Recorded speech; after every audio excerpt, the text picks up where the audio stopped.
Penny wise, pound foolish. Years back, I worked in regional sales. My base was in Portland, but the job had me traveling to Seattle on a regular basis. We had a small branch there. It had been downsized, leaving me with the responsibility to manage their existing accounts. The business was on a long, downhill slide, but that's a story for another day. When I made these monthly or so visits, the drive was far enough that it required an overnight stay.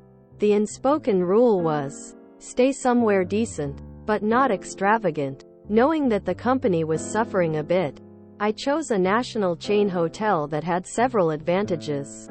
It was clean and safe, within walking distance of the branch office, offered a continental breakfast, and free parking. Free parking is not all that common at hotels in Seattle. We were also given a per diem for each of 3 daily meals.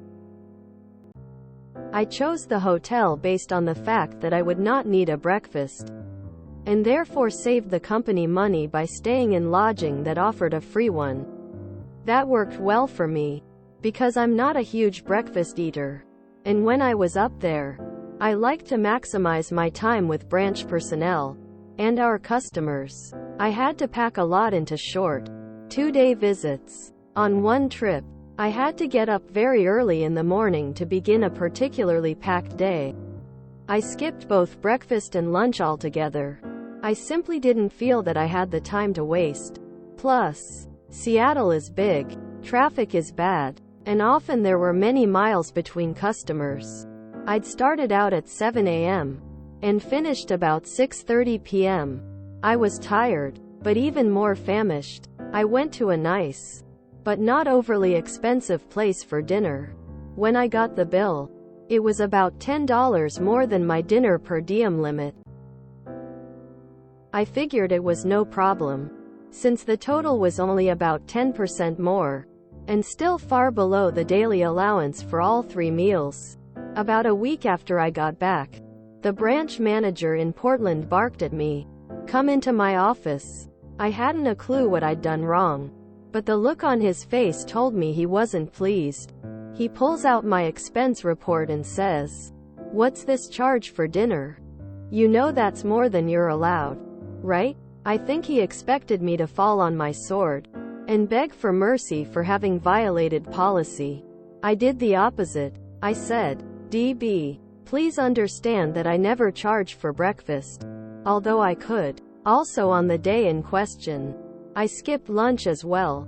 So, the total, while above the limit, is still far below what I'm entitled to for daily meals. He grunted. He still wasn't happy. I continued, "I know the company is struggling. That's why I choose to stay where I stay. It's affordable, has free parking, and free breakfast if you look back. I've never charged the company for it, and only about half the time for lunch." He knew I was right, but he decided to show me that he was the manager, and that I had to adhere strictly to the rules. Well, that's all well and good, but the per diem limits are clear, and you are never to exceed them again. I don't want to see another expense account like this on my desk ever again. Is that understood? He peered at me over his glasses with a stern grimace. I said, "Perfectly," and left his office. From that day forward, I charged the maximum allowed per diem for each and every meal.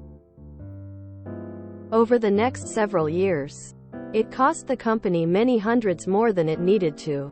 But since reason and accounting skills weren't my manager's forte, I felt more than justified for strictly adhering to the rule, and was a richer man for it.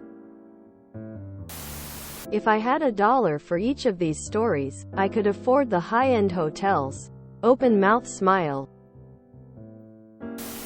Why bother bending over backwards to help in ways the company won't appreciate or care? You only hurt yourself by skimping, by taking less than your allotted per diem allowed. You try to explain it to the goofball, but sometimes there's no helping stupid. I hope you found a few places that were nice enough to give you a few blank receipts. This is why my company has two ways to reimburse for meals. One way is to claim a fixed amount per meal without receipts, while the other is to claim your day's meal receipts up to a certain daily limit. If this was in OP's company, he surely would not have any problems claiming his more lavish dinner because it'd still be within the daily limit thanks to him saving on breakfast and lunch. I once tried to save money and my boss told me that expensing was favorable tax-wise and they considered it essentially an employee benefit.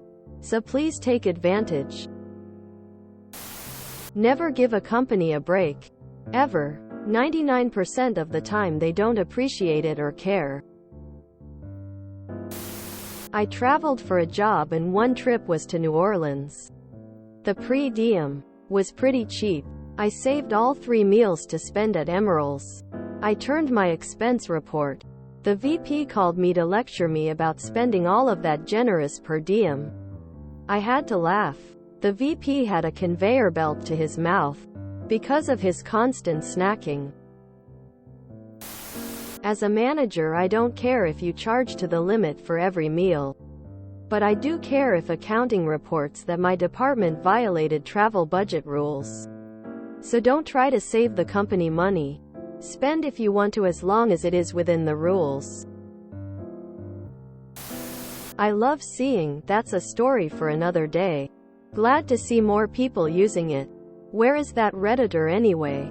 Haven't seen a post from them in quite some time. How far is Seattle to Portland? Is DB short for dumb bastard? All too typical. They have to comply with government rules for employee expenses, so they have no room for common sense. If you truly cared about the company's bottom line, you'd make chicken breast in the coffee maker. If you enjoyed this video, please check out our playlists full of similar content. Epic Haircast is like doom scrolling for your ears. Please like, share, and subscribe.